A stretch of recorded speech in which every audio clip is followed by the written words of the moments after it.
OSHA limits the pipe temperature that you can use a polyethylene glove bag on to 150 degrees Fahrenheit. For working on higher temperature pipes, we offer the OSHA-approved Thermoquip line of high-temperature application glove bags. These high-temp application bags are available in 3 temperature ranges. For pipe from 100 to 300 degrees, we offer the PC 300 bag. From 300 to 400 degrees, the PC 400, and from 400 to 700 degrees, the PC 700. The process for using these bags is similar to the process for using standard glove bags with a few exceptions.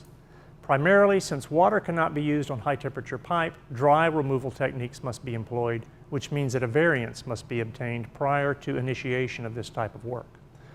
Also, as the 400 degree and 700 degree bags are made of a type of material that will not readily accept tape adhesive, and because the temperatures are so high, regular duct tape will not work for attaching these bags to the pipe.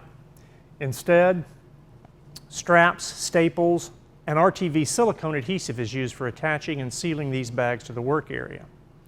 Some other differences between the high temp bags and polyethylene bags are that the higher temperature bags are not transparent, so there are viewing ports or windows incorporated into the bag. Finally, the high temperature application glove bags are considerably more expensive than polyethylene bags. These bags can run anywhere from a couple of $100s to a couple of $1,000s per bag.